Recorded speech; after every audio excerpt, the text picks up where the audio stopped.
Bonjour à vous qui m'écoutez. Ce message est enregistré pour le dimanche 19 juillet. J'ai pris une petite pause en fin de semaine dernière et ça m'a fait du bien. Mais je suis content de vous retrouver et le Seigneur a mis dans mon cœur beaucoup de choses à vous apporter. Je veux, dans un premier temps, vous dire qu'il y a des sujets qui divisent dans l'Église et cela a toujours été depuis le début de l'Église. Par exemple, parmi les sujets principaux qui divisent, il y a l'eschatologie, c'est-à-dire la fin des temps. On n'est pas tous d'accord sur la façon dont les choses vont arriver. La manifestation du Saint-Esprit dans l'Église, on n'est pas tous d'accord sur la façon dont le Saint-Esprit agit et la façon dont il distribue les dons et la façon dont on doit exercer les dons dans l'Église. Puis, la place de la femme dans l'Église, ça c'est un sujet qui divise surtout depuis, je dirais, les 50 dernières années, alors que la femme a pris beaucoup plus de rôle dans la société. Également, l'ouverture de l'Église à la culture qui nous entoure, jusqu'à quel point l'Église doit s'ouvrir à la culture pour tenter de sauver des âmes sans se laisser corrompre par cette culture. C'est un sujet qui divise aussi. Puis aujourd'hui, il faut le dire et il faut en parler ouvertement, le COVID-19 est aussi un sujet qui divise parce que plusieurs ont des opinions de toutes sortes. 1 Corinthiens, chapitre 1, verset 10, Paul nous dit ceci, « Je vous exhorte, frères, par le nom de notre Seigneur Jésus-Christ, à tenir tous un même langage et à ne point avoir de division parmi vous, mais à être parfaitement unis dans un même esprit et dans un même sentiment. » Ouf! Je veux quand même expliquer la pensée de Paul ici. On peut avoir, vous savez, différentes opinions. Paul ne dit pas qu'on ne peut pas avoir différentes opinions sur différents sujets dans ce monde. Entre autres, par exemple, dans le domaine politique, il n'y a pas personne d'entre nous qui peut avoir la même position ou la même opinion face au gouvernement, face aux partis politiques. Quelqu'un peut être libéral, un autre peut être conservateur, un autre peut être rien de tout cela. Un autre peut penser que tous les gouvernements sont corrompus. Un autre peut penser que non, les gouvernements, c'est des hommes qui sont imparfaits et qui essayent de gouverner dans des situations très difficiles. On a le droit, chacun d'entre nous, à avoir notre opinion. Concernant le coronavirus, également, on peut croire qu'il y a une conspiration qui va se faire, une conspiration mondiale qui va se faire autour du coronavirus, comme on peut croire que non, l'humanité est victime tout simplement d'un virus que Dieu a permis afin d'éprouver les nations et d'éprouver l'Église également. On peut croire beaucoup de choses à ce niveau puis avoir différentes opinions. Quand l'apôtre Paul dit « Par le nom de notre Seigneur Jésus-Christ », je vous exhorte à tenir tous un même langage. De quel langage l'apôtre Paul parle-t-il? C'est là-dessus qu'il faut miser. En fait, c'est ce passage, c'est cette phrase de Paul qu'il faut analyser pour bien comprendre ce qu'il dit. En fait, le langage dont il parle, c'est le langage du Saint-Esprit qui dit l'unité par les liens de la paix entre frères et sœurs. C'est plus important que d'avoir la meilleure opinion sur des sujets qui divisent. Et de quel langage Paul nous parle-t-il encore? Il nous parle du langage de Christ. Et quel est ce langage de la part de Christ? Il dit, il faut nous aimer les uns les autres comme il nous a aimés. Oh, et ça, c'est quelque chose. Comme Christ nous a aimés. Moi, c'est le langage que j'adopte et c'est le langage que je vous encourage à adopter afin que l'Église soit une organisation qui sort de l'ordinaire au milieu de ce monde qui est aujourd'hui dans la confusion. Frères et sœurs, bienvenue à Eva en ligne.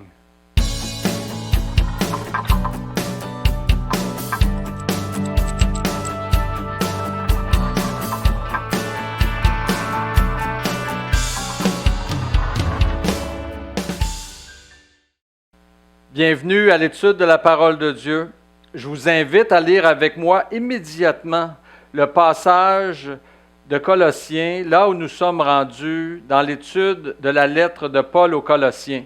Alors nous sommes rendus au verset 8 du chapitre 2 et il est écrit « Prenez garde que personne ne fasse de vous sa proie par la philosophie et par une vaine tromperie, s'appuyant sur la tradition des hommes, sur les rudiments du monde et non sur Christ. Car en lui habite corporellement toute la plénitude de la divinité. Vous avez tout pleinement en lui, qui est le chef de toute domination et de toute autorité. Et c'est en lui que vous avez été circoncis d'une circoncision que la main n'a pas faite, mais de la circoncision de Christ qui consiste dans le dépouillement du corps de la chair. Ayant été ensevelis avec lui par le baptême, vous êtes aussi ressuscités en lui et avec lui par la foi en la puissance de Dieu qui l'a ressuscité des morts. Puisse ce texte merveilleux de Colossiens prendre vie en vous aujourd'hui à l'écoute de ce message. Quelle belle lettre que la lettre aux Colossiens. Vraiment, je remercie le Seigneur, je remercie le Saint-Esprit de m'avoir conduit à l'étude de cette lettre que je découvre comme étant d'une profondeur qui ne peut pas s'expliquer humainement. On voit à l'étude de cette lettre que les Écritures sont inspirées de Dieu pour notre salut. Chers amis, chers frères et sœurs, vous qui m'écoutez peut-être pour la première fois, d'autres pour la xème fois, je vous demande d'être patient et d'être concentré sur les propos que je vais vous tenir pour expliquer ce court passage de Colossiens. Premièrement, je veux aller sur le verset 9, car en lui habite corporellement toute la plénitude de la divinité. En fait, ce que ça veut dire, c'est que Christ, étant dans la chair, n'était pas moins Dieu. Dieu nous a visités en Christ. Et c'est très difficile pour nous, humains, de comprendre que Dieu ait pu habiter dans un homme. Déjà, d'autant plus que pour la majorité des gens sur la terre, croire en Dieu, c'est quelque chose de difficile. Mais en plus, croire que Dieu était en Jésus-Christ pour venir parler aux hommes, ouf! Mais quand même, c'est la réalité et c'est ce que Paul est en train de nous dire. Il nous dit que Christ était parfaitement Dieu, au même titre que Dieu dans le ciel qui est appelé Père par Jésus. Et il était Dieu avant de venir sur terre. Il était Dieu lorsqu'il était sur terre et il est toujours Dieu maintenant qu'il est rendu au ciel. Je voudrais vous faire une illustration pour bien comprendre. La reine d'Angleterre, quand elle va jardiner, si elle jardine, je l'imagine dans une serre et non pas à quatre pattes dans la terre. Mais si donc elle va jardiner, elle ne s'habillera pas avec sa robe royale, sa cape royale, son sceptre royal, sa couronne royale en disant « Je m'en vais jardiner ».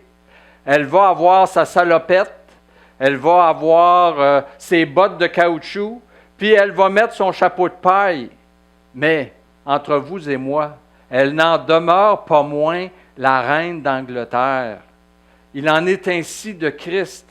Il a revêtu un corps d'homme, d'un simple homme, pour venir nous parler et surtout pour venir donner sa vie sur la croix en rançon pour chacun d'entre nous afin qu'on puisse être réconciliés avec Dieu.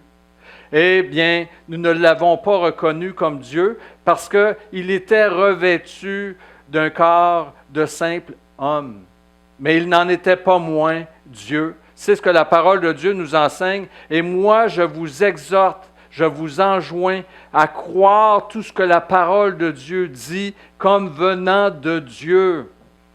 En fait, lorsque Christ est venu sur terre, ce n'était pas son apparence qui était importante, c'est le message qu'il avait à nous apporter. Ce message de la part de Dieu. Jésus dit, « Je suis venu rendre témoignage à la vérité. » Il est venu nous dire les choses importantes pour le salut de notre âme, pour notre réconciliation avec Dieu, pour qu'on puisse connaître qui on est, ce qu'on fait ici-bas et comment s'en retourner au Père. Encore une fois, connaître la parole de Dieu et les enseignements de Christ et des apôtres est indispensable à notre avenir, à notre vie ici-bas et surtout à notre avenir éternel, à notre réconciliation avec Dieu. La réalité aujourd'hui, c'est qu'avec l'ère des médias sociaux, la télévision et tous les moyens d'enseignement visuel et auditif, l'homme ne lit presque plus ou de moins en moins. Alors la Bible, naturellement, écope là-dessus. Moi, c'est la raison pour laquelle je crois en ce que moi et Michel on fait actuellement avec Eva en ligne. On vous envoie des messages. On envoie des messages visuels et auditifs sur les médias sociaux pour que les gens puissent connaître et entendre la parole de Dieu qui peut sauver leur âme. Donc, il faut quand même essayer de lire et d'étudier la parole de Dieu. Donne-moi ton opinion sur le monde, sur les événements de ce monde, sur Dieu et sur ses œuvres, et je te dirai si tu lis et si tu connais la parole de Dieu. C'est tellement important de connaître l'enseignement de Jésus-Christ. Jésus a dit, « Celui qui entend ma parole et qui la met en pratique est semblable à un homme sage qui a construit sa maison sur du roc. Quand la tempête va venir, et elle vient immanquablement dans nos vies, cette tempête, et la grande tempête qui s'en vient naturellement et que l'humanité ne voit pas dans son radar, c'est le jugement de Dieu. Cette grande tempête, elle ne renversera pas la maison de ceux qui ont construit sur le bon fondement qui est Christ. J'ai le regret de vous dire que selon le texte de Paul, vous êtes des proies. Vous êtes du gibier pour l'ennemi. Vous êtes des brebis parmi les loups. Satan ne veut pas faire de vous un criminel. Il veut juste vous détourner de Christ. Il veut vous amener à vivre selon ce monde et non selon Christ. À adopter des philosophies qui s'appuient sur la tradition des hommes et sur les rudiments du monde. Le monde est comme un lieu où deux radios jouent simultanément. Il y a la radio du monde et il y a celle de Christ ou la radio du royaume de Dieu. Laquelle allez-vous écouter le plus? Celle qui joue le plus fort à votre oreille est celle qui va influencer le plus votre vie et votre comportement. Ça va faire une différence entre marcher dans les ténèbres et marcher dans la lumière. Moi, je vous invite à, oui, écouter la radio du monde pour savoir ce qui se passe dans le monde. Mais je vous encourage aussi beaucoup à écouter autant, sinon plus, la radio du royaume des cieux pour que le message de Dieu soit bien gravé dans votre cœur, pour que vous connaissiez bien et que vous soyez bien enracinés en Christ. Une des choses les plus difficiles à faire pour un chrétien actuellement, c'est de croire Christ. Ça va vous surprendre que je dise ça. Je m'explique. Nous vivons des temps difficiles. Je n'ai pas besoin de vous faire un dessin. Mais nous devons continuer à mettre notre confiance en Christ. Ce que je veux dire, c'est croire que Jésus est le Christ, c'est une chose. Mais obéir à Christ dans la vie de tous les jours, face à tout ce qui arrive dans ce monde, c'en est une autre. Je veux vous donner encore une illustration. Celle de Judas, des Juifs, dans l'Ancienne Alliance.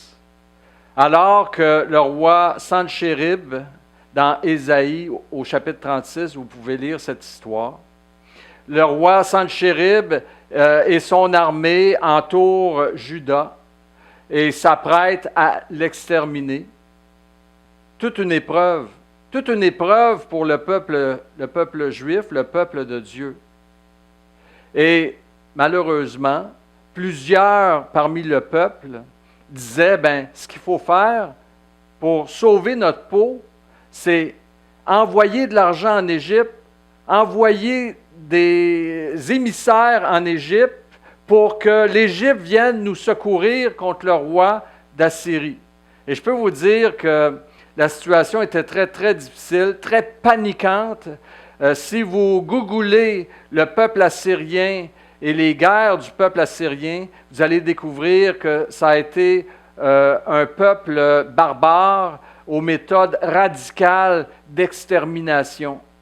Donc, heureusement, il y avait des prophètes encore en Israël, dont le prophète Ésaïe. Et le prophète s'est présenté devant le peuple, et voici quelle était sa prédication. On va lire ensemble 4 versets importants.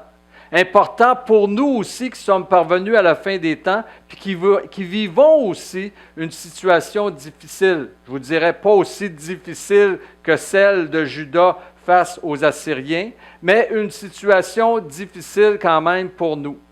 Et là, le prophète Ésaïe dit ceci. « Car ainsi a parlé le Seigneur l'Éternel, le Saint d'Israël. C'est dans la tranquillité et le repos que sera votre salut. C'est dans le calme et la confiance que sera votre force. Mais vous ne l'avez pas voulu. Vous avez dit non. Nous prendrons la course à cheval. C'est pourquoi vous fuirez à la course. Nous monterons des coursiers légers. C'est pourquoi ceux qui vous poursuivront seront légers. 1000 fuiront à la menace d'un seul, et à la menace de 5, vous fuirez jusqu'à ce que vous restiez comme un signal au sommet de la montagne, comme un étendard sur la colline. Cependant, l'Éternel désire vous faire grâce, et il se lèvera pour vous faire miséricorde, car l'Éternel est un Dieu juste, heureux tous ceux qui espèrent en lui. Ça, ce n'est pas juste pour eux, c'est aussi pour nous autres. C'est une leçon éternelle qui a été manifestée dans cette histoire. Vous avez encore une fois qu'à lire Ésaïe 30 à 37. Vous allez voir toute cette histoire où, sous le roi Ézéchias, Dieu a opéré une délivrance extraordinaire sans que les Juifs ne lèvent un seul petit doigt. Un seul petit doigt. Et c'est une leçon qui doit nous servir. Je ne vous dis pas qu'on n'a absolument rien à faire, mais ce que je vous dis, c'est qu'il y a d'autres armes, et je veux en parler maintenant, il y a d'autres armes que les armes de la chair à utiliser pour faire face aux épreuves que nous vivons. Donc, nous ne devons pas combattre selon la chair. Je voudrais lire encore un texte. Le texte est tiré de 2 Corinthiens au chapitre 10, versets 3 à 5. C'est l'apôtre Paul qui nous parle.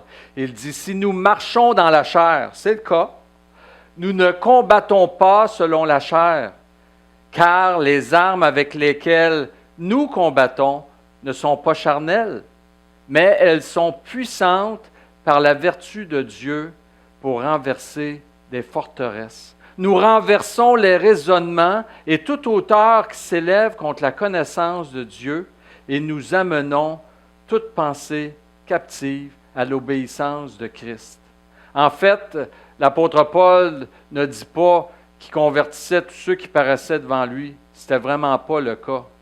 D'ailleurs, il dit à un certain passage dans les Écritures, « Je me suis fait à tous et à chacun afin d'en sauver quelques-uns s'il était possible. » Alors, Paul n'avait pas cette prétention-là. Cependant, tous ceux qui ont été sauvés, bien, leur raisonnement humain ont été vaincus par la parole de Dieu et grâce aux armes spirituelles. Jésus a dit, la chair ne sert de rien.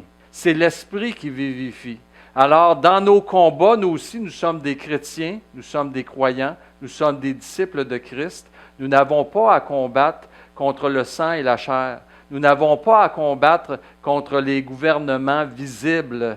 Nous avons à combattre un ennemi qu'on ne voit pas et on doit utiliser les armes de la lumière pour pouvoir être plus que vainqueurs dans ces combats-là. Et je vous dirais que ce sont les combattants que le monde a besoin actuellement. Ce sont des hommes et des femmes consacrés à Christ dans la prière, dans l'étude de la parole et qui prennent les moyens qu'il faut pour communiquer à ceux qui les entourent les avertissements de la parole de Dieu afin que, s'il est possible, ils se repentent et ils se convertissent à Jésus-Christ. Voilà ce que le monde a besoin. Voilà ce que vous devez être, des combattants qui combattent avec les armes de la lumière. Les armes de la lumière, encore une fois, c'est la parole de Dieu, c'est la prière, c'est la piété.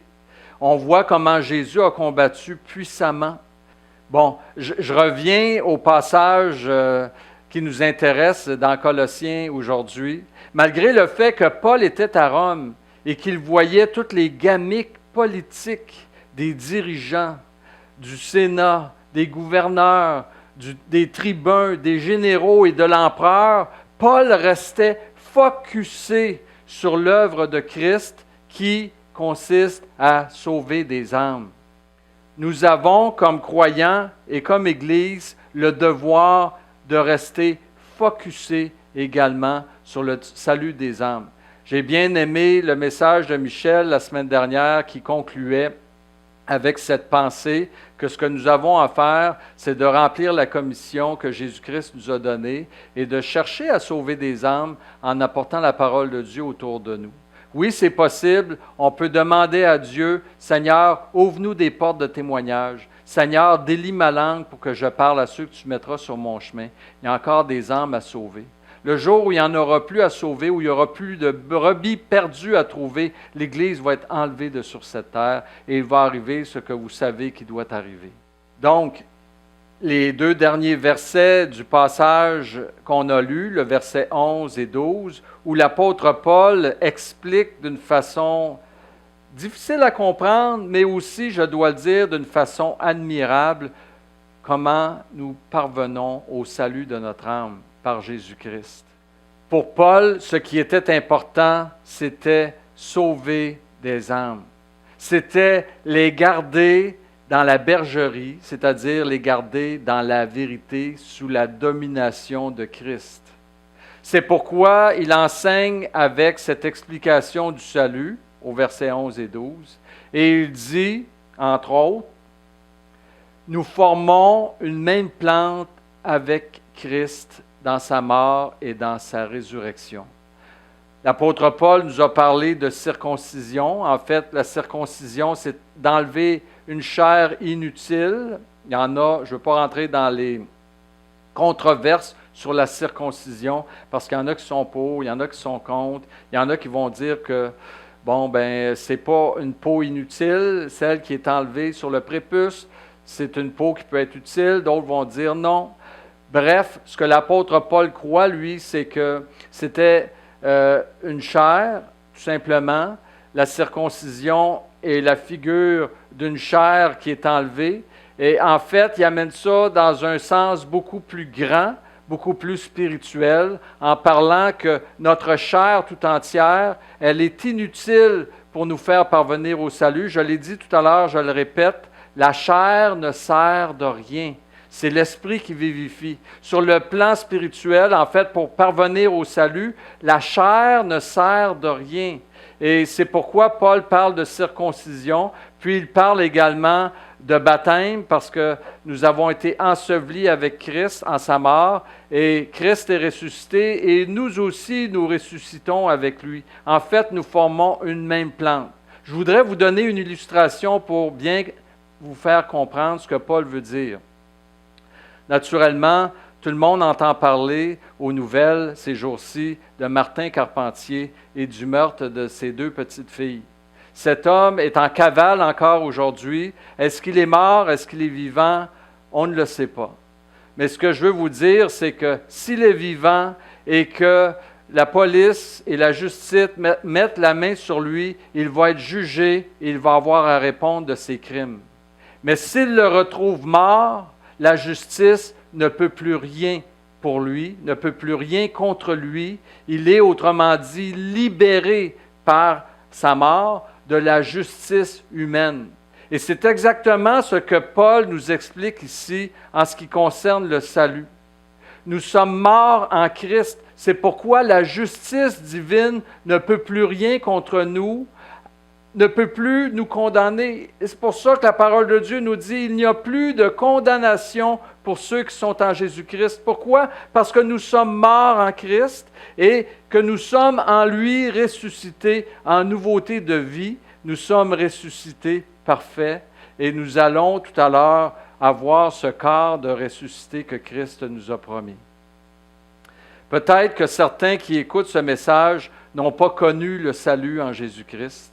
Peut-être, toi qui m'écoutes, que tu n'as pas la certitude du salut.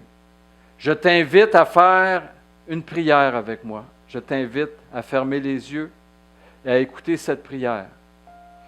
Seigneur Jésus, je reconnais que je suis un pécheur et que j'ai besoin de ton pardon.